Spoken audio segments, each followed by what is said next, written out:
Olá, amigos de Carta Capital, sejam bem-vindos a mais um programa Fechamento. O meu nome é Rodrigo Martins, eu sou um dos editores da revista Carta Capital e hoje eu estou na companhia da repórter Mariana Serafini, direto de São Paulo. Seja bem-vinda, Mariana. Oi, Rodrigo, boa noite. Boa noite a todos os nossos leitores que nos assistem. Estamos também na companhia de Cacá Mello, o nosso editor de vídeo que nunca aparece para vocês, mas acredite, ele está entre nós, nesta mesa branca, como bem resumiu Gilberto Maringoni na segunda-feira. E não temos dessa vez a presença do André Barrocal, que está gozando das suas merecidas férias, mas que deve retornar no nosso próximo encontro aqui no Fechamento. Mariana, acho que a gente podia começar alertando os nossos espectadores que eventualmente pode ocorrer alguma interrupção da transmissão por conta dos constantes apagões que andam ocorrendo em São Paulo. Atualmente, cerca de 80 mil domicílios estão sem luz em São Paulo por conta da chuva de ontem, né? E pasmem, a Assembleia Legislativa de São Paulo ficou sem luz no depoimento do presidente da Enel, que é a concessionária responsável pelo fornecimento de energia elétrica. Mariana, é o país da piada pronta, né? Não, seria muito cômico se não fosse muito trágico, mas não ficou sem luz uma, mas duas vezes durante o depoimento dele. Segundo ele, está tudo muito bem, a empresa está funcionando a pleno vapor, prestando um excelente serviço para a população paulista. Bom, que eu diga os 2 milhões de cidadãos que ficaram sem luz por 72 horas na semana passada, e outros tantos, né, acho que cerca de 500 mil ficaram sem luz até por 5 dias. Imagina esse trabalho bem executado pela companhia Enel em São Paulo, que tem a concessão, né, da exploração da distribuição de energia elétrica no estado de São Paulo, já que a Eletropaulo foi privatizada. Mas, como todos sabemos, as empresas privatizadas sempre prestam um serviço muito superior ao serviço público, né, Mariana? Muito, muito superior. A Enel, inclusive, quando assumiu o comando desse serviço em São Paulo, em dezembro de 2018, logo ali em 2019 já cortou 34% do quadro de funcionários, passou a trabalhar então com 2/3 do que tinha na Eletropaulo. Lucrou muito, parece que deu lucro esse corte aí, esse enxugar da máquina. Dizem que era a gente que estava sobrando, pois primeiro momento de crise que acontece, uma chuva mais forte, uma ventania, acontece o caos que aconteceu, e daí o presidente da empresa diz, a gente não tem que se desculpar porque foi um evento excepcional, pois então que se preparem para os eventos excepcionais, que aparentemente agora vão ser bastante corriqueiros, né? Diários, né? Pelo menos pelo que eu vi no Climatempo, teremos eventos excepcionais diários até o fim de janeiro. Mas, e quando eu digo para vocês, olha, gente, desculpa se houver uma interrupção, tal, não é recurso retórico nem nada. Segunda-feira, infelizmente, nós tivemos uma queda de energia na redação e que interrompeu rapidamente a transmissão do programa direto da redação.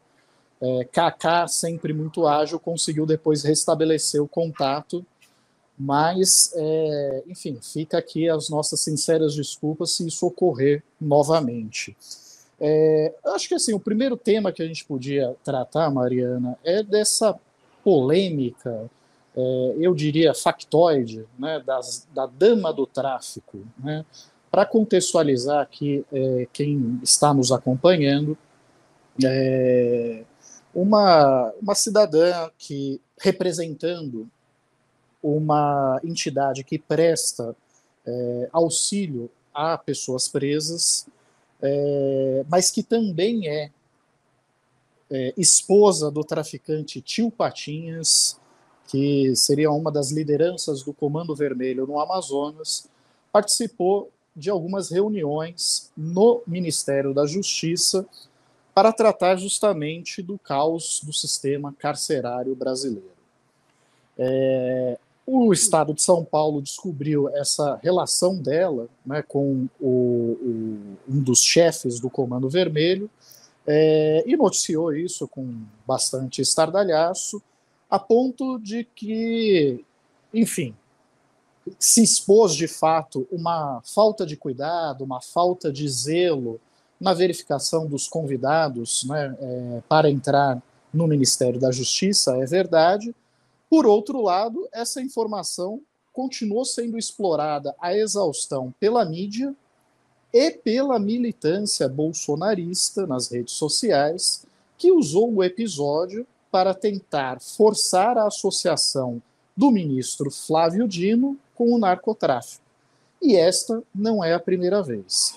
Durante as eleições, eu imagino que vocês devem se recordar, o presidente Lula foi acusado de ter a entrada facilitada no Complexo do Alemão pelo Comando Vermelho, porque conseguiu fazer campanha dentro da comunidade, e a prova disso seria um chapéu, um boné com a sigla CPX, que na verdade é a sigla usada para Complexo do Alemão, é usada pela população do Complexo do Alemão e não pelo Comando Vermelho, cuja sigla é CV. Mas, em toda forma, a militância bolsonarista espalhou isso à exaustão. E depois, no início do governo, o ministro Flávio Dino também visitou algumas comunidades do Rio de Janeiro e foi acusado novamente de associação com o narcotráfico, porque onde já se viu um político entrar numa comunidade pobre sem ter sido autorizado pelo narcotráfico. Então, usaram essa informação que foi revelada pelo jornal O Estado de São Paulo para, mais uma vez, plantar e semear fake news, né, Mariana?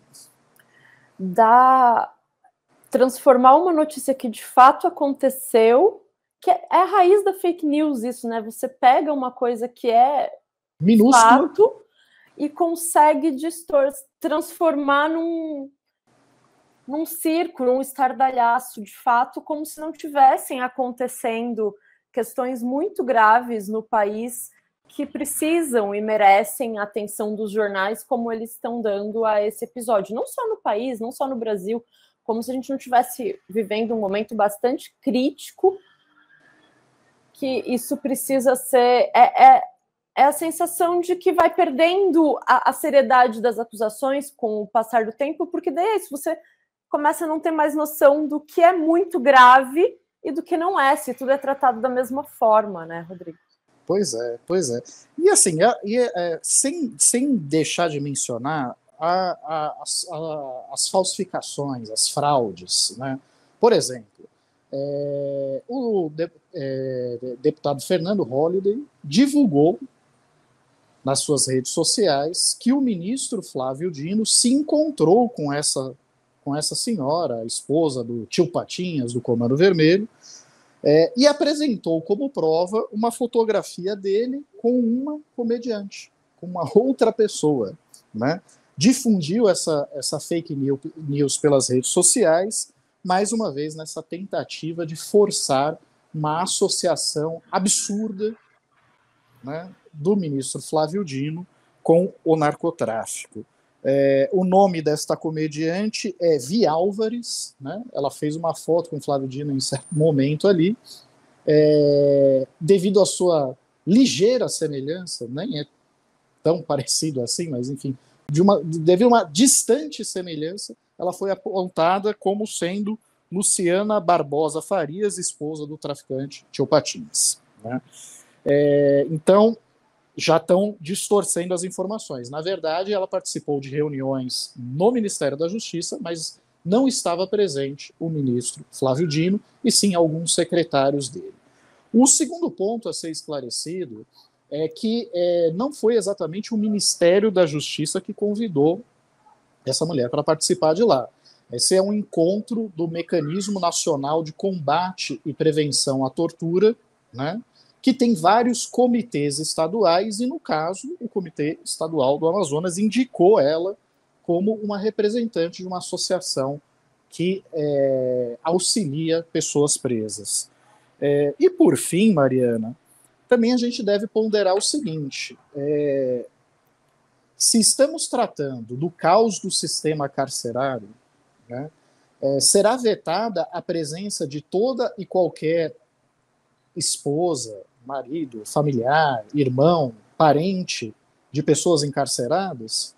Quem é que vai levar as denúncias das violações dos direitos humanos que ocorrem nos presídios brasileiros? Isso não é novidade para ninguém. Se for impedido o acesso dessas pessoas para lá. Não estou me referindo especificamente a Luciano, que, ao que parece, também tem uma condenação e tem essa ligação com um chefe de uma facção criminosa. Realmente, no caso dela, faltou ali um certo cuidado na triagem dos convidados. Mas também não se pode usar isso como uma caça às bruxas de que nenhuma pessoa que é familiar, irmão, mulher de pessoa encarcerada não pode vir ao Ministério da Justiça para discutir a situação do sistema carcerário, né? Aí começa uma espécie de caça às bruxas, com uma estigmatização de pessoas que não podem ter acesso aos debates das políticas públicas que dizem respeito a elas, porque tem conflito com a justiça, é um julgamento moral para uma questão que deveria se resolver um problema. Então, é muito grave essa distorção que está acontecendo mesmo com relação a esse episódio. Vale muito levantar esse ponto, Rodrigo. Claro, o caso dessa mulher específica, a Luciana Barbosa, é um caso que se destaca porque se trata de uma pessoa com relações com alguém que é chefe do tráfico, ou supostamente chefe do tráfico. Mas não faz nenhum sentido impedir familiares de pessoas que estão encarceradas de participarem desse mecanismo de debate e de proposição de políticas públicas destinado justamente às pessoas encarceradas. Pois é, o Carlos Almeida, inclusive, diz, de novo, cheiro de lavajatismo, mais uma casca de banana da imprensa pátria contra o governo Lula. O ponto é a dimensão que foi dada para isso, né, Carlos? Assim, se a gente for parar para pensar, essa seria uma notinha de rodapé. Né? Olha, houve uma falha na verificação dos convidados, das pessoas que entram no Ministério da Justiça, e permitiu-se que uma pessoa que tem ligação com um chefe de facção criminosa teve acesso ao Ministério da Justiça. Ponto. Né? A partir daí, você tem um estardalhaço enorme que é feito em torno disso, manchetes ocupando, né, os sites das maiores publicações do Brasil, como se isso fosse uma coisa gravíssima, né, como se o ministro da Justiça estivesse, de alguma forma, vinculado ao narcotráfico, né, o que é absurdo, ao ponto de o Estado de São Paulo fazer um editorial a respeito disso, emitindo a sua opinião a respeito disso, né, e dando, na verdade, munição para que as milícias digitais bolsonaristas usassem esse episódio para fazer o que sempre fazem. E que para a oposição do governo também está usando esse episódio para desestabilizar. O ministro Flávio Dino já recebeu 95 convocações para esclarecer o caso de deputados do PL, do Republicanos, dos partidos que fazem oposição ao governo nesse momento. Então, eles não perderam a oportunidade, aproveitaram muito rápido a brecha para ficar aí provocando, né? Fazendo esse movimento que talvez não fosse necessário nesse momento que o Brasil está vivendo. Bom, eu queria saber, na verdade... o ministro da Justiça com isso.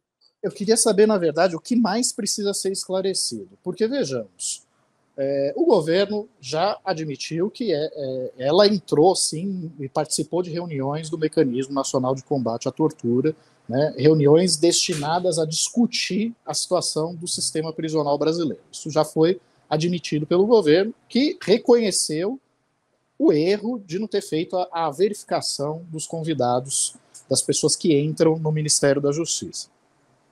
Primeiro ponto. Segundo ponto, o Ministério dos Direitos Humanos também reconheceu que foi paga a passagem aérea para ela, assim como de todos os demais convidados a participar desse fórum de discussão, né? Então, no máximo que pode se discutir aí é se houve um uso indevido do recurso público e por aí vai. Agora, o ministro da Justiça não esteve presente com ela, não participou de nenhuma reunião com ela, né? O que foi veiculado por Fernando Holliday é uma mentira, uma fake news, né? E o que mais precisa ser esclarecido desse episódio?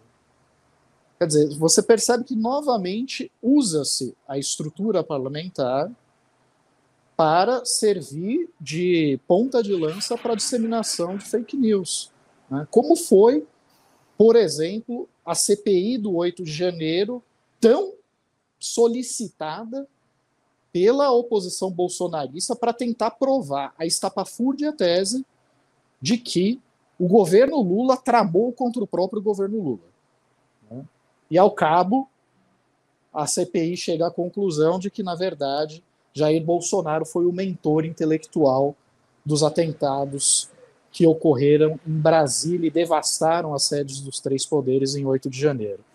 Mais um tempo perdido, mais um problema, e eu me pergunto também por quanto tempo mais a mídia brasileira vai servir aí de uma espécie de coadjuvante na propagação desse tipo de conteúdo, porque, convenhamos, o que mais tem para ser dito desse episódio, além de que houve uma falha de verificação do convidado, precisa verificar isso para não ocorrer outras vezes, mas não houve nenhuma decisão, não houve nenhum encontro do ministro a respeito, não houve nada que pudesse minimamente lastrear qualquer tipo de ilação de relação do Flávio Dino com o narcotráfico, e isso, mais uma vez, está sendo usado como munição política contra um ministro que é apontado como também possível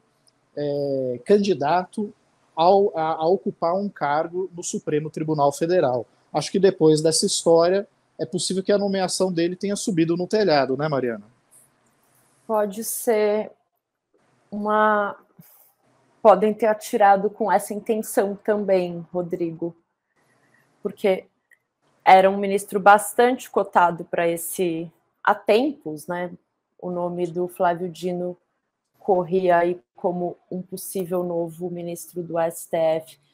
E ele nunca negou, nunca disse que não. Então, era uma coisa... E, de fato, estão tentando usar politicamente esse episódio de muitas formas, em muitas frentes contra o ministro Flávio Dino. A gente percebe que isso tem acontecido com outros ministros também, né? Tem sido um modus operandi. A ministra da Saúde, Nízia Trindade, passou por uma série de ataques em várias frentes contra ela, por coisas que ela não estava envolvida. Então, tem havido esse padrão, podemos dizer assim. De criar tempestade em copo d'água. Essa, né? Tempestade em copo d'água, mas aí é um oportunismo. Né? E distorcer. E teve também o caso da Aniele Franco, enfim, os casos se sucedem, né? Mas enfim, é o típico padrão, né, do jornalismo brasileiro. E o que me espanta, na verdade, é que, enfim, o governo Lula ainda continua privilegiando certos grupos na distribuição de verba publicitária, né? Em certo aspecto, parece que não aprendeu com as lições do passado. Mas, dando sequência aqui ao nosso programa, vamos tentar tratar de temas mais relevantes, né? Ontem, o Conselho de Segurança da ONU aprovou, enfim, uma resolução sobre o conflito em Gaza, mas esta resolução deixou muito a desejar, né? Apresentada por Malta, ela recebeu o voto favorável de 12 países, entre eles o Brasil, 3 abstenções e nenhum veto, né? No caso, não sei se vocês se recordam que o Brasil apresentou também uma resolução, também foi aprovada por 12 países, né? Só que naquela ocasião recebeu o veto dos Estados Unidos, que alegou que ali na resolução brasileira não estava claro que Israel tinha o seu direito de defesa. Enfim, uma desculpa bastante esfarrapada para não aprovar um cessar-fogo ou uma pausa humanitária no conflito naquele momento, porque aquilo não convinha aos interesses de Israel, um histórico aliado dos Estados Unidos. Muito bem. Agora foi aprovada essa resolução apresentada por Malta, mas é uma resolução que exige apenas que o Hamas e outros grupos extremistas, né, da região entreguem imediatamente os reféns em seu poder. A pausa humanitária, né, e a criação de um corredor humanitário na faixa de Gaza está presente ali apenas como uma mera recomendação. Se você pega o texto diz: exige a imediata libertação dos reféns, papapá. Segundo parágrafo, sugere a criação de pausa e de corredor humanitário na faixa de Gaza. Como ele sugere e não exige, Israel não tem qualquer obrigação de seguir aquela determinação. Tanto é assim que não seguiu e continuou os bombardeios e as incursões em Gaza, inclusive avançando sobre hospitais. E aqui, Mariana, nós temos um caso bastante emblemático, né, que é o hospital de Al-Shifa, né, que você mesmo estava dizendo que é um hospital que tinha uma estrutura bem interessante, né, mas que está sendo devastado nesse conflito, né?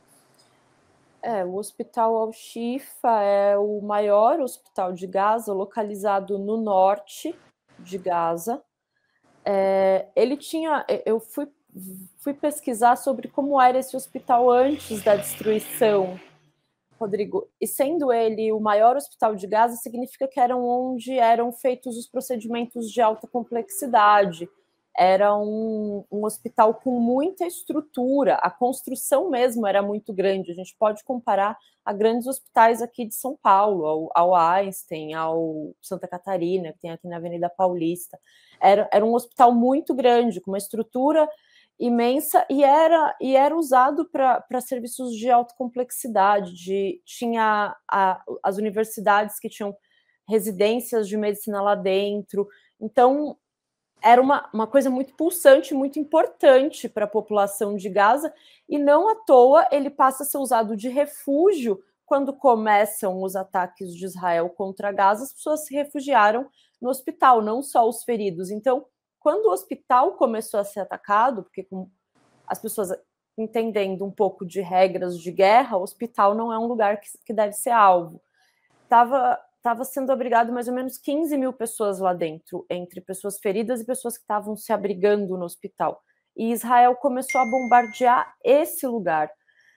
Tanto que agora, na última semana, a ONU, a OMS e mais o Comitê para Questões de Saúde da ONU no Oriente Médio, que agora eu não me recordo a sigla em inglês, mas estavam emitindo documentos pedindo o cessar-fogo no hospital, especialmente nesse lugar, dizendo que não tinha nenhuma condição de tirar as pessoas lá de dentro. Porque são pessoas que acabaram de passar por uma cirurgia, pessoas que estão entubadas. Teve o caso dos bebês que precisaram ser tirados das incubadoras porque não tinha mais energia ou combustível para que os geradores continuassem fazendo esses equipamentos funcionar. Então, Gaza não é muito grande. A fronteira de Gaza até com o Egito está a 40 quilômetros desse hospital Al-Shifa. Só que esse é um caminho que as pessoas fugindo estão fazendo a pé, Rodrigo. Então, imagina, tem muita criança... Essa semana eu vi vários casos de crianças que morreram nessa trajetória porque não tem água, não tem comida, não tem estrutura e ainda estão sendo bombardeadas. Então, a ONU estava pedindo para que o cessar-fogo no hospital acontecesse, porque não tem como tirar as pessoas que estão no hospital dali.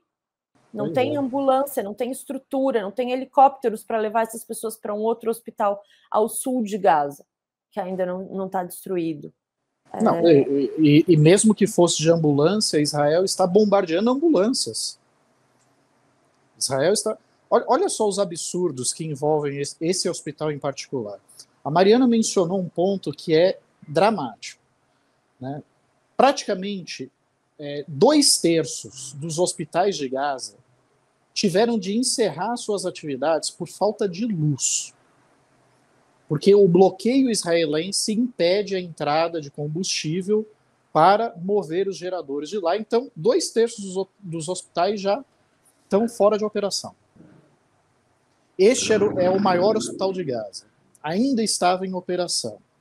Por falta de combustível, teve de inutilizar a sua UTI neonatal. Crianças foram retiradas de incubadoras e praticamente embaladas em papelão para tentar mantê-las aquecidas em uma situação hiper precária por conta do bloqueio israelense.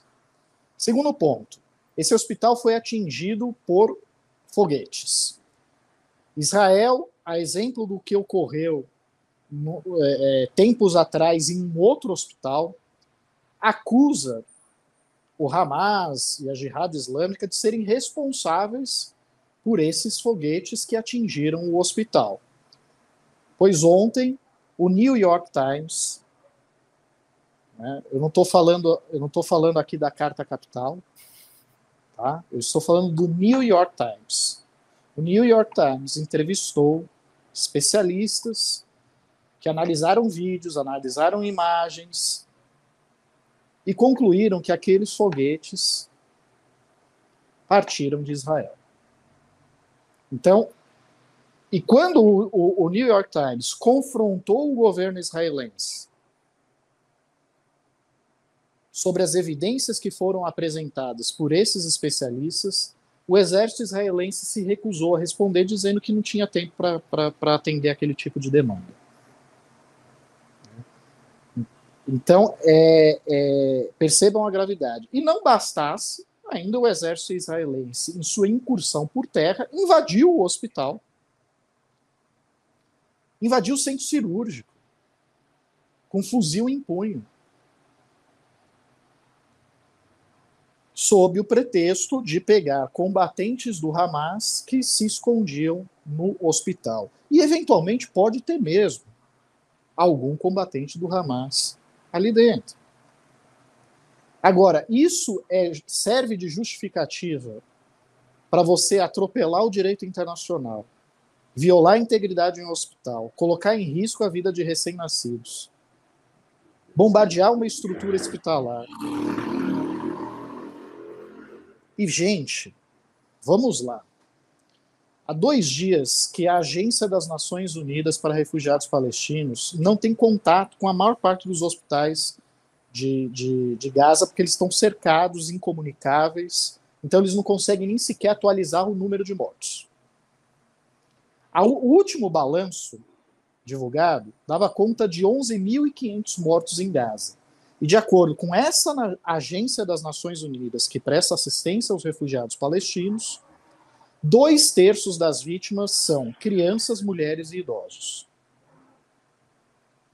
Não é à toa que, ao recepcionar os brasileiros que foram repatriados de Gaza na segunda-feira à noite, o presidente Lula fez uma declaração muito incisiva denunciando os crimes de guerra de Israel. E eu vou pedir para o Kaká exibir esse trechinho, essa declaração que ele deu no momento em que os brasileiros repatriados de Gaza desembarcaram em Brasília na noite de segunda-feira. Kaká, solta para a gente, por favor. Aos 78 anos de idade, eu já vi muita brutalidade, já vi muita violência, eu já vi muita irracionalidade, mas eu nunca vi, sabe, uma violência tão bruta, tão desumana contra inocentes. Porque Se o Hamas cometeu um ato de terrorismo e fez o que fez, o Estado de Israel também está cometendo vários atos de terrorismo ao não levar em conta que as crianças não estão em guerra, a não levar em conta que as mulheres não estão em guerra, a não levar em conta que eles não estão matando soldados, eles estão matando junto crianças. Já estão mais de 5.000 crianças, tem mais de 1.500 crianças desaparecidas que certamente estão no meio dos escombros. E depois a destruição de tudo que as pessoas levam décadas para construir, uma casa, uma rua, um prédio, uma escola, um hospital, e depois uma simples bomba detona aquilo, sem ninguém assumir responsabilidade. Sabe quem é que vai recuperar aquilo? Bom, vimos aí a declaração do presidente Lula na noite de segunda-feira, quando 32 brasileiros repatriados de Gaza desembarcaram na base aérea de Brasília. O presidente Lula foi lá para recepcioná-los e deu essa declaração ligeiramente acima do tom que o governo brasileiro estava adotando desde então. Aqui tem um comentário que eu achei muito pertinente para apresentar para vocês, se o meu celular permitir, que é o da Márcia Bus, que diz: agora dá para o governo endurecer sua posição em relação ao genocídio de Israel ao povo palestino. É o Brasil assumir seu protagonismo na América Latina. Exatamente, Márcia. Por quê? Até então, o governo brasileiro estava tateando com muito cuidado as declarações em relação a Israel e tal, porque dependia de Israel para conseguir a liberação desses 32 brasileiros que estavam retidos na faixa de Gaza.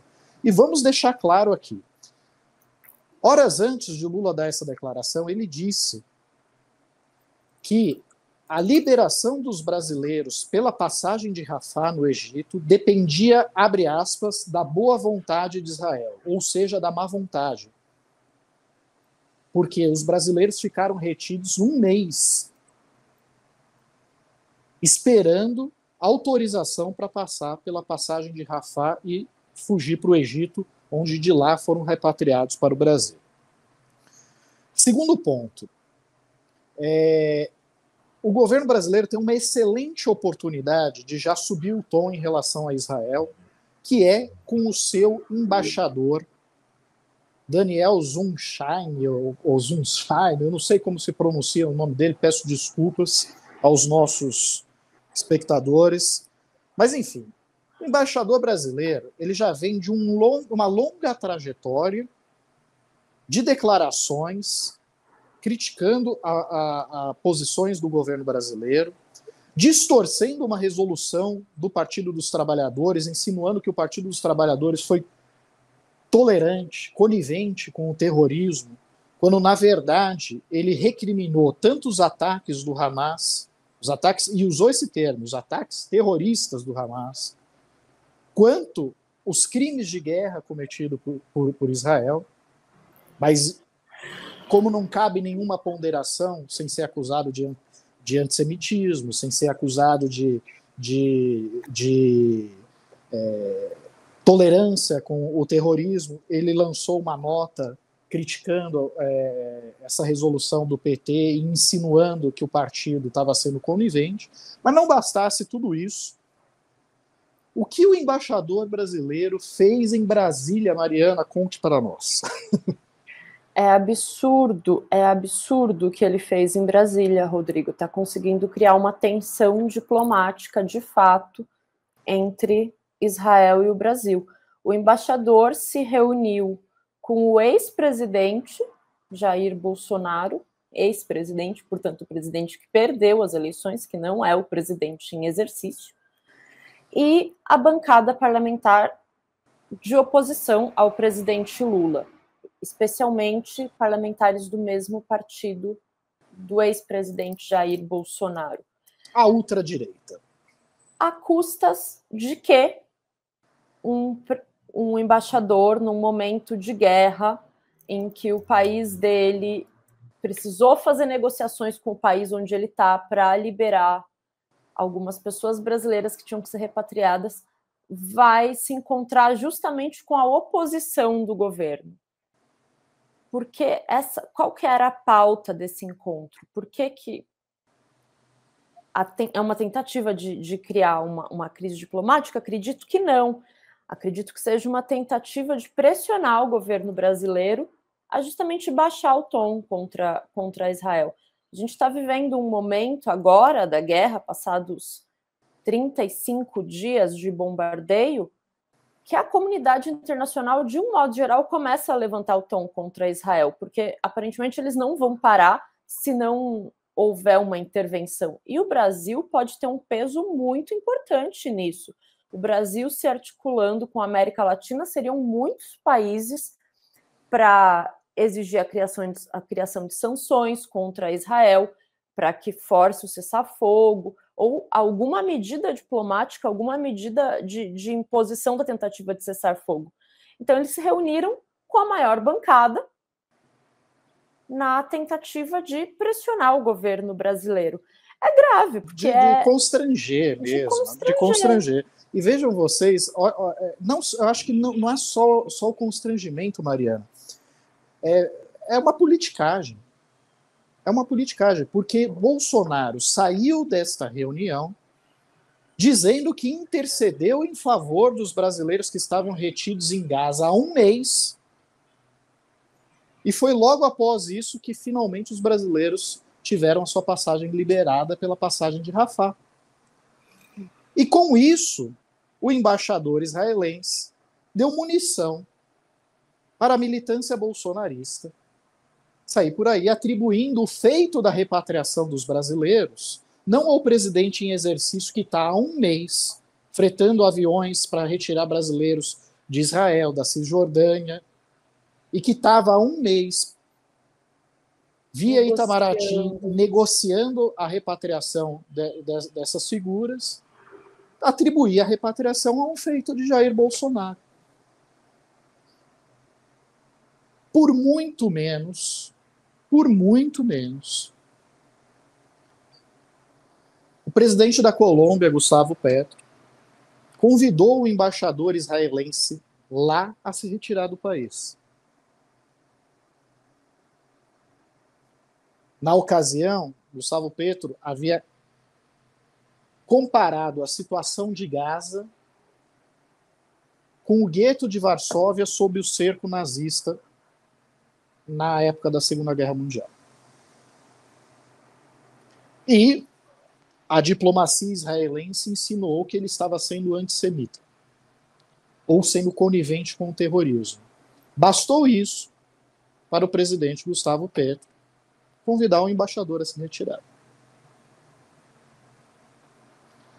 Agora, aqui no Brasil, o embaixador já deu declarações criticando posições oficiais do governo brasileiro, distorcendo o conteúdo de uma nota do Partido dos Trabalhadores, que é o partido do presidente da República, se reuniu com deputados de extrema-direita e com um ex-presidente, e nada foi feito. Eu acho que, Márcia, você que disse aqui que era o caso do governo brasileiro ser mais incisivo em relação ao genocídio de Israel, acho que seria um ótimo momento para o governo brasileiro subir o tom, inclusive, com esse representante da diplomacia israelense. E, aliás, eu falo que o Cacá está sempre presente entre nós, e vocês não acreditam em mim, mas o Cacá me chamou a atenção aqui, me puxou a orelha, dizendo que, em vez de eu dizer embaixador israelense em certo momento, eu disse embaixador brasileiro. Então, perdoe a confusão. A gente se empolga falando, tal, né? E acaba, às vezes, cometendo esse tipo de deslize estúpido. Mas, enfim, foi o embaixador israelense que se reuniu com Jair Bolsonaro e parlamentares de extrema-direita para fazer politicagem, né? Algo que foi, inclusive, denunciado pelo deputado federal Lindenberg Farias, que sugeriu ao governo brasileiro a expulsão do embaixador brasileiro, do embaixador israelense. Olha eu de novo aqui, Cacá. Olha eu de novo aqui, Cacá. Acho que seria uma resposta adequada, não, Mariana? Com certeza seria uma resposta adequada, porque a gente está vendo esse embaixador fazer lobby num momento em que Israel está cometendo um genocídio. Não tem outra palavra. Tudo bem, eles foram atacados no dia 7 e precisavam dar uma resposta contundente. Mas o que está acontecendo agora são 35 dias de bombardeio. Eles estão intensificando os ataques, eles já conseguiram destruir todo o norte de Gaza, praticamente, porque agora com a destruição do Al-Shifa foi a pá de cal nessa parte da cidade, do território. Parece que eles já passaram um pouco do ponto. E uma coisa que eu acho bem curiosa, Rodrigo, é que Israel, que tem a potência militar que tem, os serviços de inteligência que tem, até agora não conseguiram apresentar um capturado do Hamas, né? Não pegaram um terrorista. Já mataram mais de 11 mil pessoas, dentre elas 1/3 eram crianças. Agora, prova de que eles estão sendo exitosos no que eles estão fazendo, de que o trabalho deles está sendo bem feito, até agora a gente não teve nenhuma. São ao contrário, 35 dias só de destruição. Ao contrário, a gente tem a prova do oposto. Porque, veja bem, se 2/3 das vítimas são crianças, mulheres e idosos, que eu saiba, uma criança não pega em armas. Que eu saiba, o Hamas não tem tantos idosos assim nas suas fileiras de soldados. Pelo amor de Deus. Tome vergonha, né? Assim, foi bárbaro o que o Hamas fez, não há dúvida de que foi bárbaro. Não há dúvida de que foi um ato terrorista abominável. Os combatentes deste grupo armado palestino invadiram o território de Israel e mataram mais de 1.200 ou 1.400, porque a informação ora varia de acordo com a fonte, mas que seja 1.400 israelenses, a grande maioria deles civis. Mulheres, crianças, idosos. E aí como que você responde a este ato abominável da morte de 1.200 ou 1.400 civis? Você vai lá e mata 5.000 crianças?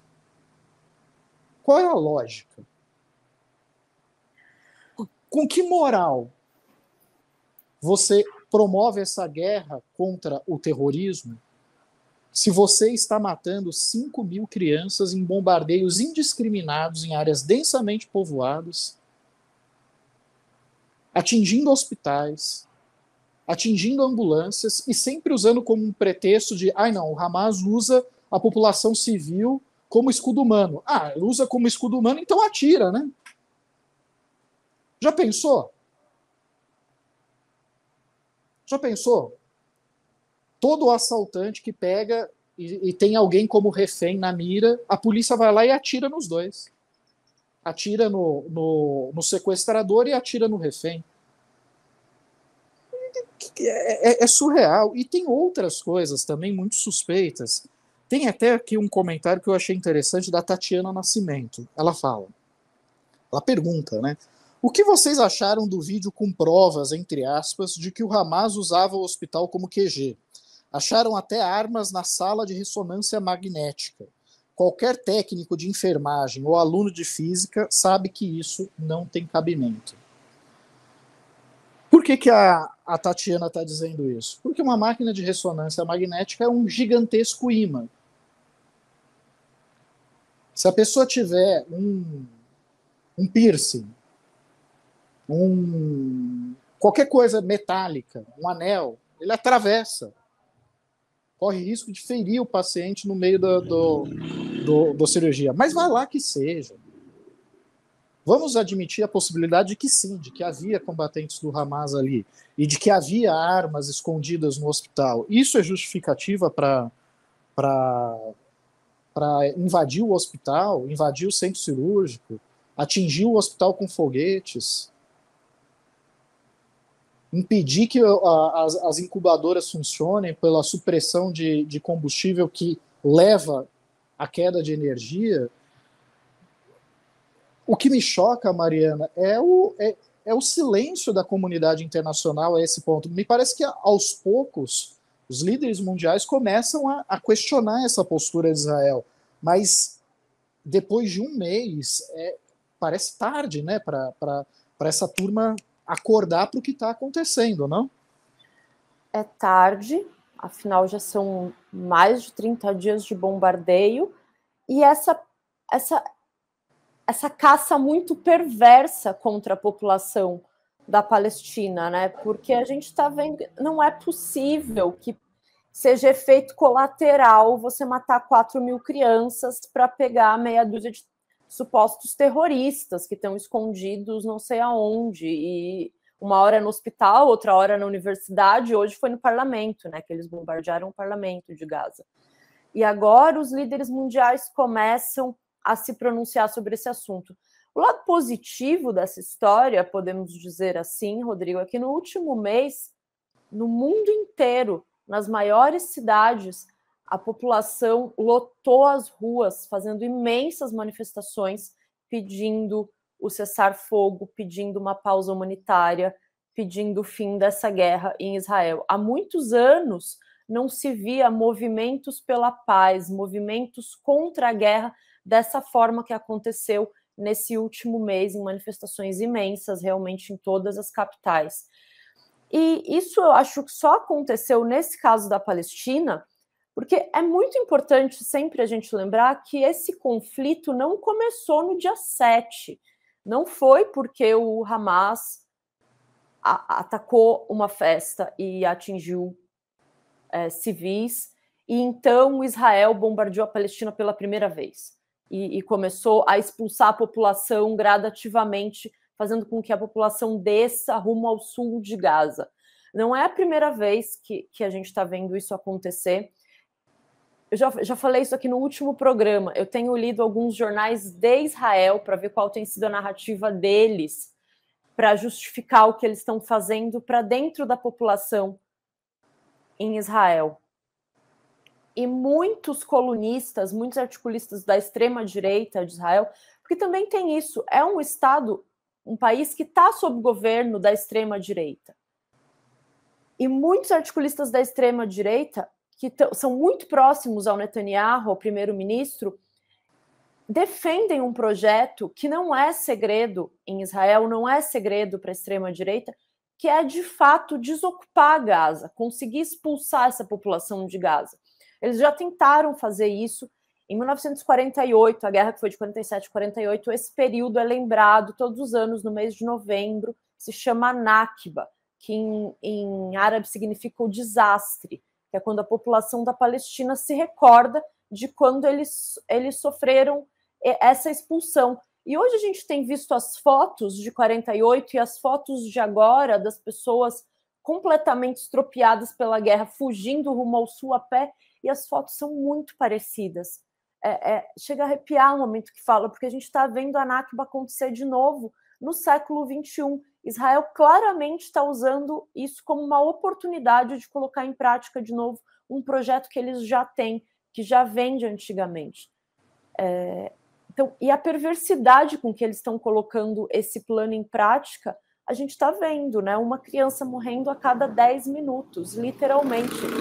Crianças sendo mutiladas, crianças tendo que passar por cirurgia sem anestesia, porque já não tem mais os insumos médicos que são necessários para fazer uma série de procedimentos em Gaza. Então, a suposta guerra ao terror, essa caça aos terroristas, está servindo de maquiagem para um plano de genocídio mesmo, de extermínio de uma população. A gente está vendo isso acontecer. Se os líderes mundiais não se levantarem, se a comunidade internacional não se posicionar de uma forma incisiva contra o que Israel está fazendo, a gente vai ter presenciado um extermínio no século XXI, Rodrigo. Pois é, e aliás, acho que é importante destacar também, muito na linha do que você estava dizendo, que os palestinos eles ocupam 2 territórios na região, que não são territórios contíguos, eles são separados. Tá? Existe a faixa de Gaza, que é controlada pelo Hamas. O Hamas ele tem um braço armado, mas ele também tem um braço político. Ele administra a faixa de Gaza. Tá? Foi eleito pelos habitantes da faixa de Gaza e administra aquela região. Então é, ao mesmo tempo, né, o gestor informal, porque não é reconhecido como um governo oficial, e tem o seu braço armado. Agora, na Cisjordânia, que é outro território palestino, dentro de Israel, a Cisjordânia... bem ao norte de Gaza. A Cisjordânia ela é administrada pela Autoridade Palestina e por um outro grupo político chamado Fatah. Chamado Fatah. São inimigos. Não se conversam. Não existe administração do Hamas na Cisjordânia. E, no entanto, já foram assassinados mais de 100 palestinos na Cisjordânia desde o 7 de outubro, por conta da violência de colonos extremistas judeus que há muitos anos estão avançando sobre as terras palestinas na Cisjordânia, sob a proteção do governo de Netanyahu, que é um governo de extrema-direita. É importante pontuar que a crítica que está sendo feita aqui é uma crítica que está sendo feita ao governo de Israel, e não ao povo israelense, que eventualmente pode não concordar com essa política que está sendo adotada. Né? Ou ao povo judeu, de um modo mais amplo, né? Porque o povo judeu não está só em Israel, está espalhado em vários países do mundo. Inclusive é uma comunidade muito forte aqui no Brasil. Né? E não se discute aqui o direito à existência do Estado de Israel. O Hamas pode ser contra, tal, mas ninguém aqui está defendendo o Hamas. Por mim, eu quero que o Hamas se exploda. Tá? Mas vamos parar aqui com a gente, pessoal. Vamos raciocinar um pouquinho. Admitindo a possibilidade de que o Hamas seja completamente exterminado por Israel, estará resolvido o conflito entre Israel e Palestina? Vocês realmente acham que com esses bombardeios em áreas densamente povoadas, com essa morte absurda de crianças, mulheres e idosos, com essa devastação completa do território habitado pelos palestinos, você acha que essa política israelense vai desarticular o extremismo nos territórios palestinos? Pode cair o Hamas, vai surgir outro grupo, talvez até mais radical. Esse é o ponto. Qual é o projeto de Israel? É destruir completamente? Porque eu acho que não dá. São 2,2 milhões de habitantes. É impossível você pegar e exterminar mais de 2 milhões de habitantes sem isso causar um conflito de maiores proporções no mundo. Não é possível. Então, qual é a ideia?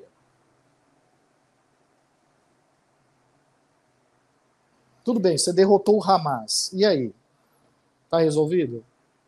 Os palestinos vão pegar a bandeira de Israel, vão falar: ai, que bom que vocês vieram aqui nos libertar.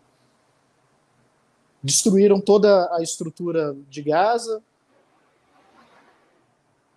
mataram milhares de crianças e mulheres, amamos vocês. Essa é a lógica que às vezes eu fico exaltado. Você me desculpa, Mariana, que é um tema que me... Mas não tem como, a gente não tem sangue de barata, não tem como não se ficar nervoso mesmo com essa história. Bom. E aí hoje surge a proposta, né? Agora é uma proposta que é antiga, existe, mas especialistas cada vez mais falam sobre isso. Qual que é a solução para o conflito na região, né? Seria a criação de um Estado binacional.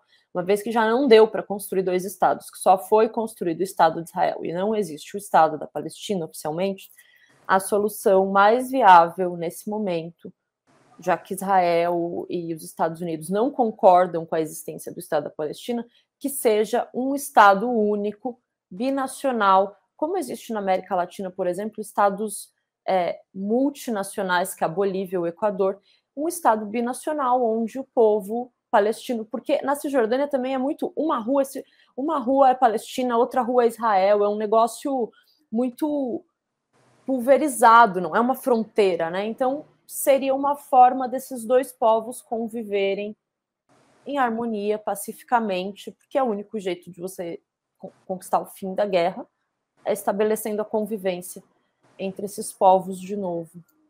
Bom, e o Kaká está aqui nos advertindo de que temos outros temas para tratar no programa, é verdade, Kaká.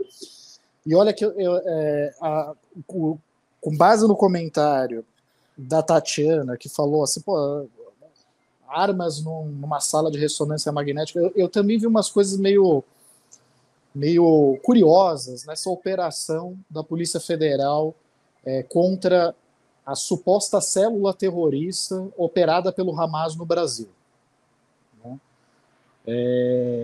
Algo que também já criou um constrangimento para o governo brasileiro, porque o gabinete do primeiro-ministro Benjamin Netanyahu, o primeiro-ministro israelense, se apressou em divulgar que aquela descoberta foi do Mossad, o serviço secreto israelense. Então parece que a Polícia Federal está subordinada ao Mossad, né, está aqui executando tarefas de uma força estrangeira, o que levou o ministro Flávio Dino, inclusive, a se pronunciar nas redes dizendo que o Brasil é um país soberano, mas quando você precisa dizer isso, talvez não seja tanto assim, né? Agora, o fato é que a Polícia Federal abriu uma operação aí para combater células terroristas no Brasil, e vejam só os suspeitos presos, né? Tem um rapaz que é um comerciante, um mascate, que foi algumas vezes para o Líbano. Ele alega que só foi para o Líbano para negociar café, açúcar e ouro, né? Parece até um colono português, né? Café, açúcar e ouro, tudo que eles exploraram no Brasil aqui, né, durante o período colonial e tal. Mas enfim, ele foi lá para negociar isso. Às vésperas da sua audiência de custódia, chorou copiosamente ao descobrir que estava sendo acusado de terrorismo, e segundo o advogado dele, este cidadão, que é um comerciante de Joinville, né, ele não é libanês, não fala árabe, não tem parentes libaneses, e, de acordo com ele, sequer sabia o que era o Hezbollah. Aí você pode virar e falar assim, bom, cascata de advogado de defesa, né? Aí vamos para um outro suspeito. Um outro suspeito é um músico brasileiro que viajou duas vezes para o Líbano para, segundo ele, fazer shows de pagode. E aparentemente ele é mesmo pagodeiro, né? Como um indício que reforça essa suspeita, olha só, ele foi condenado por um furto numa padaria. E aí, assim, a gente fica pensando assim, ué. Eu pensava que o Hezbollah era uma organização que tinha dezenas de milhares de combatentes. Tanto que eles ajudaram a combater o Estado Islâmico ali na fronteira do Líbano com a Síria. Eu pensava que o Hezbollah era um dos maiores partidos políticos do Líbano, que controla praticamente todo o sul do Líbano. Mas como é que pode uma organização terrorista, ou política, ou um grupo paramilitar, defina como vocês bem entenderem, tá? Como é que pode uma organização desta magnitude vir ao Brasil para recrutar um pagodeiro e um mascate que não fala árabe para fazer atentados terroristas no Brasil, logo o Brasil, que tem boas relações diplomáticas, tanto com o Líbano quanto com o Irã, que é acusado de ser o principal financiador do Hezbollah no mundo. O Hezbollah, eu acho que ele deve ser muito primário, não? Qual é a lógica? Na verdade, eu estou guardando aqui uma pista para a Polícia Federal, porque se eles souberem que a Mariana é de Foz do Iguaçu, na região da Tríplice Fronteira, e segundo as más línguas, já viajou para o Líbano para cantar galopeira, você vai ser apontada como uma possível suspeita de integrar essa célula terrorista operada pelo Hezbollah no Brasil, hein, Mariana? Você nunca desconfiou, Rodrigo? A gente já está trabalhando junto faz um tempo, nunca tive nenhum comportamento estranho, não, de terrorista. Olha, não, talvez, né? Assim, eu só vou acreditar nisso quando você cantar galopeira. Né? Se você conseguir cantar galopeira em árabe, tá condenado. Não, daí com certeza a pessoa é um sucesso no Líbano. Bom, mas vamos lá, gente. Temos realmente outros temas para tratar. Primeiro, Kaká, exiba a capa da edição de Carta Capital, que começa a circular amanhã nas bancas de todo o país e que os assinantes já têm acesso no site, no aplicativo. Ela trata aí de um escândalo envolvendo o fundo de pensão Postales, né? Um fundo de pensão dos funcionários do Correios. Via de regra, esses fundos de pensão funcionam como uma espécie de aposentadoria, de previdência para os funcionários dos Correios. Eles se associam, investem ali recursos visando ter um bônus na sua aposentadoria, em eventual pensão por morte e tal, só que esses recursos eles são aplicados, né, eles são usados para aplicações financeiras. No caso do Postales, a administração dessa carteira de investimentos foi confiado a um banco norte-americano, BNY Mellon, que é acusado de fazer aí uma gestão fraudulenta ou uma má administração das aplicações, investiu em ativos sem fazer a devida análise, o devido estudo sobre a procedência desses papéis, tomou muito prejuízo, né? É um fundo que também sofreu com intervenções políticas, enfim, uma novela recheada de passagens que o Maurício Tuzzel descreve com muita propriedade, e acho que vale a pena ler para mostrar como os crimes financeiros eles acabam acontecendo no Brasil e como isso permeia a política. É uma matéria muito interessante, fruto de uma investigação do Maurício Tuzzel, vale a pena vocês conferirem. Segundo ponto é que temos eleições na Argentina no próximo domingo, dia 19, né? E o país chega dividido entre dois projetos radicalmente opostos, né? De um lado, o peronista Sérgio Massa, que é o atual ministro da Economia da Argentina, e espantosamente chegou ao segundo turno das eleições argentinas, no primeiro lugar, mesmo com o país enfrentando uma das suas mais graves crises sociais e econômicas da história recente do país.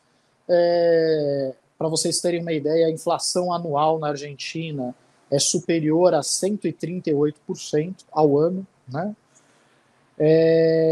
E de outro lado, um ultradireitista, Javier Milei, né, que é conhecido como o Bolsonaro portenho, por suas posições, mas eu acho que é até mais caricato, né, Mariana? Porque tem aquela coisa dele conversar com o seu cachorro falecido há 4 ou 5 anos, dele ter clonado esse cachorro, enfim, dele ter ali algumas suscetibilidades, dele dizer claramente que ele ouve vozes, né?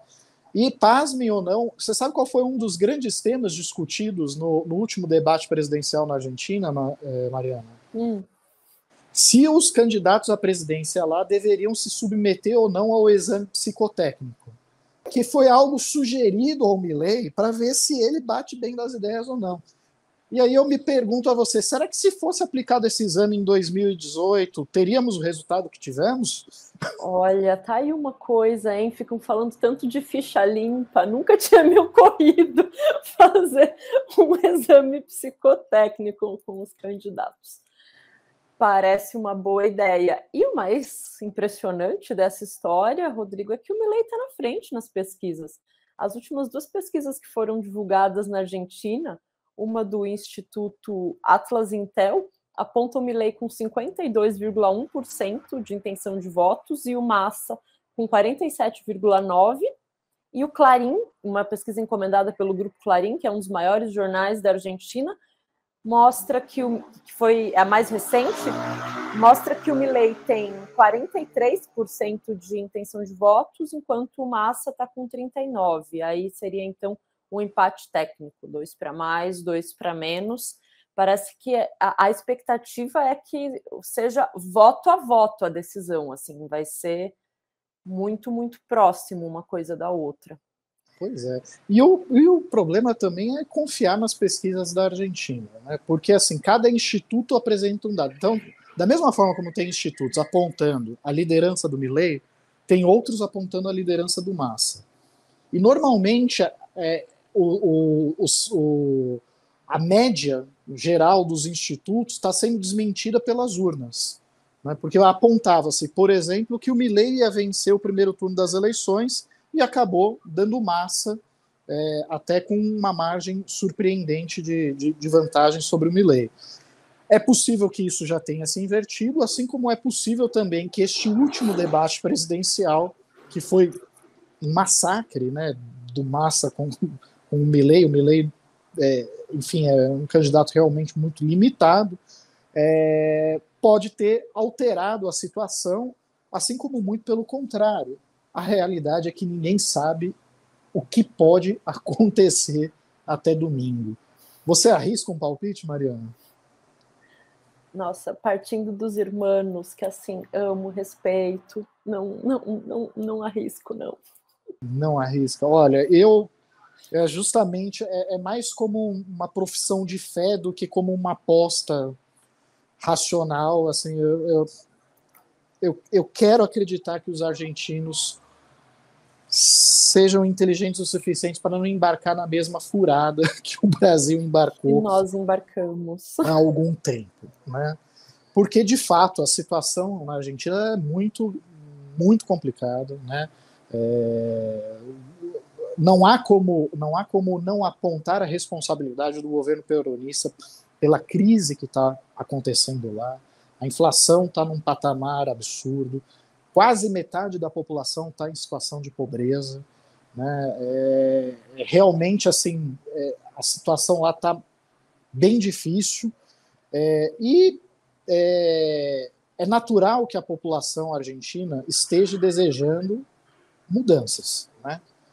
Agora, o problema é apostar nessa turma que aparece como antissistema, antipolítica. O Milei usa o discurso de que ele vai acabar com os privilégios da casta, a casta política, a casta econômica, né? E que, enfim, é um discurso que me lembra muito um outro candidato que passou por aqui, né, e que produziu muito estrago, também dizendo que ia acabar com a mamata. Mas quando chegou no poder, vejam só vocês, não só se aliou ao sistema, como também garantiu ali boas mamatas para os seus. Agora, é realmente uma situação muito difícil. Espero que os argentinos aí se saiam melhores nessa escolha, né, Marina? Oxalá. E para encerrar o nosso programa, eu vou pedir para a Mariana falar sobre a reportagem que ela assina na edição semanal de Carta Capital, na Cracolândia, né?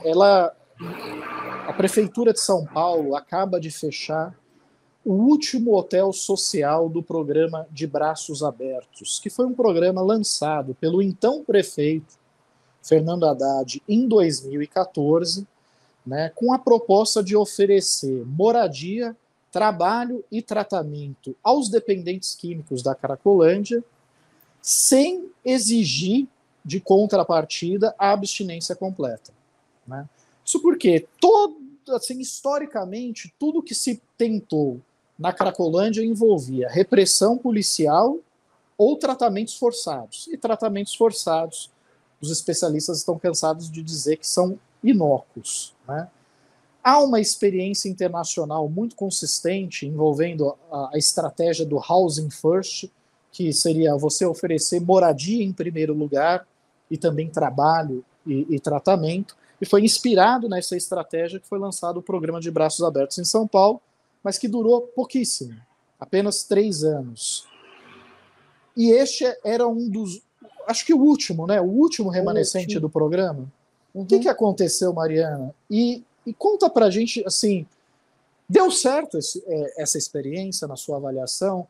Você conversou com pessoas que moraram nesse hotel social. Essa experiência transformou a vida deles?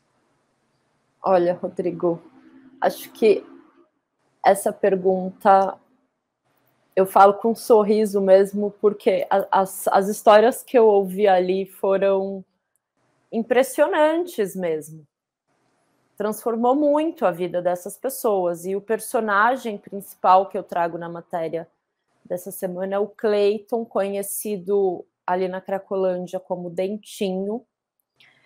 E ele é um exemplo de que quando existe estrutura, política pública, uma equipe de saúde, apoio psicológico e mais o impulso para que a pessoa consiga desenvolver outras atividades para além do que ela está acostumada a fazer quando ela mora na rua, podem sim transformar a vida de uma pessoa e até conseguir fazer com que ela pare de usar crack, que é uma droga muito difícil de largar. Outro dia eu li uma coluna do Dr. Drauzio Varela, que é nosso colunista em Carta Capital, onde ele dizia que alguns estudos apontam que é mais fácil, que o crack é a única droga que é tão difícil de parar quanto o cigarro. Tipo, porque o cigarro é muito difícil de parar. E o crack é uma droga que é essa coisa da dependência. E no hotel onde essas pessoas moravam, ainda restavam 13 moradores nesse hotel, onde chegaram a ter 55 pessoas. A maioria delas já não usava crack, algumas fazem uso abusivo de álcool e outras drogas, mas conseguiram parar com o crack, que para eles essa é uma grande vitória, assim, sabe? Depois o resto você resolve. Agora, crack é uma coisa...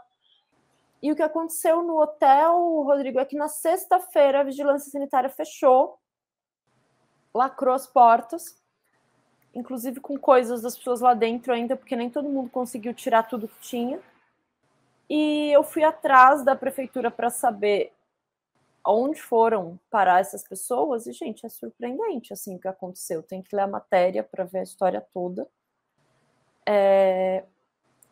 Mas o fim do programa o Dentinho conversou comigo e ele falou com muita tristeza assim, ele, olha, quando eu entrei de Braços Abertos, eu confesso que eu não acreditava que ia mudar alguma coisa, mas era um lugar onde eu podia comer 3 vezes por dia, tinha lugar para morar e tinha alguma atividade para eu fazer ali, então eu ficava por lá, não ficava só na rua.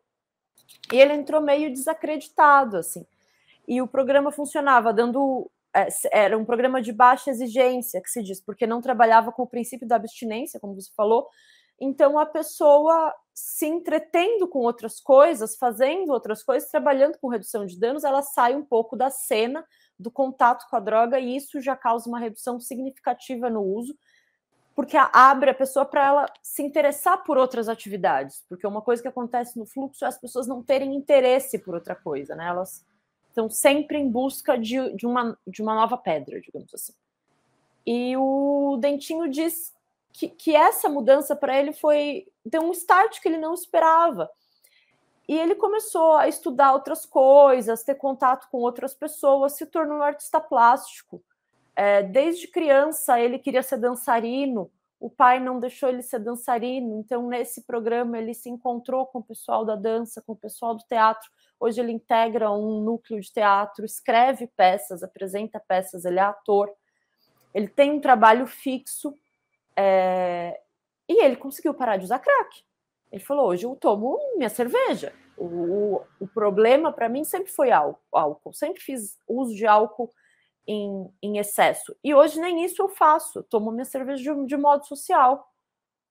E é uma transformação completa na vida da pessoa, ele é de fato uma nova pessoa. E outras pessoas com quem eu conversei nesse hotel, que estão à deriva nesse momento, relataram histórias muito parecidas, sabe, Rodrigo? Então, conversei com especialistas também, com pessoas que fizeram parte do programa. Quando eu estive lá na cena, agora no fluxo, para conversar com o Dentinho, encontrei nesse momento pessoas que estavam tocando pagode, que são pessoas que trabalhavam no De Braços Abertos, que quando o programa se encerra, muitos enfermeiros, psicólogos, gente que acabou fazendo amizade com os usuários, porque estava ali trabalhando com eles diariamente durante 3 anos. Para não se soltar, para não acabar essa amizade, essas pessoas fundaram um grupo de pagode que chama Pagode na Lata, e toda segunda-feira elas fazem uma festa na Cracolândia, tem um bar específico onde eles tocam. Então, as pessoas que eram do programa vêm visitar os antigos funcionários do programa De Braços Abertos, e é um momento em que existe a redução de danos. Essa pessoa não está fumando pedra, ela está ali curtindo com amigos antigos, ouvindo música, tocando também o Pagode na Lata. E esse ano fez 6 anos. Segunda-feira, quando eu estava lá para conversar com o Dentinho, por acaso eu encontrei essas pessoas e conversei com elas também, porque eles estavam lá fazendo a festa de 6 anos do Pagode na Lata. São pessoas que continuam trabalhando na área da saúde, atendendo pessoas, mas têm esse compromisso com esses ex-pacientes com quem eles acabaram se apegando. Então, no fim, é uma história super bonita. Que não está na matéria, que eu vivi isso enquanto eu estava lá para escrever a matéria. Para quem está nos acompanhando, né? E aí, o resultado da matéria é as conversas que eu tive com essas pessoas e que eu tive com as pessoas que moravam nesse hotel que foi fechado, que está lacrado. Pois é, e o Dentinho, né, personagem explorado pela Mariana, ele, inclusive, o emprego fixo dele é justamente trabalhar com redução de danos na Cracolândia. Ele é contratado por uma ONG para fazer esse serviço, ou seja, ele está ali tentando resgatar e dar dignidade para tentar tirar aquelas pessoas do vício, como ele teve essa oportunidade no passado. Mas a Prefeitura de São Paulo, sob a atual administração, acha que é mais eficaz ficar brincando de gato e rato, dispersando os usuários de droga de uma esquina para outra, né, colocando a polícia para dispersar violentamente, ou tentando forçar internações compulsórias que costumam durar menos de uma semana, e depois eles voltam para a rua. Enfim, essa política que tem dado tanto resultado nos últimos 30 anos, e é por isso que a Cracolândia praticamente não é um problema paulistano. Está resolvido, está bem equacionado. Né? Já aquela política problemática do Haddad, né, que acontecia isso que a Mariana relatou, e ela teve que ser interrompida às pressas, né? Não teve chance de completar 3 anos. Bom, pessoal, por hoje é só. Eu agradeço muito a audiência, a paciência de todos. Peço desculpas porque acabamos novamente nos excedendo. A gente falou assim, não, vamos fazer o programa mais curto, tal, não sei o que, o Barrocal não está aqui, mas a gente atagarela, acaba falando demais, desculpa. Aproveito para agradecer a presença da Mariana, minha colega da redação de São Paulo, ao Kaká, que vocês não enxergam, mas está aqui nesta mesa branca, a todos que nos acompanharam, e renovo o convite para vocês assinarem Carta Capital. Precisamos muito da contribuição de vocês para manter o nosso trabalho, para manter a nossa atividade. Então, se você valoriza o jornalismo de Carta Capital, assine a revista, há a opção de fazer assinatura digital, bem mais em conta, tem aí a promoção do Black Friday, né, esses termos em inglês excelentes para vocês se refestelarem em compras. A Carta Capital pode ser uma delas, quem sabe. E também existe a possibilidade, se você já é um assinante de Carta Capital, ou não pode assumir esse compromisso mensal no momento, de fazer uma contribuição única, voluntária. Temos inclusive a chave Pix aí, que o Kaká acaba de dizer que colocou aqui para vocês enxergarem, mas para quem não pode ver é apoio@cartacapital.com.br. Mais uma vez, obrigado a todos e um bom fim de semana. Até mais, pessoal.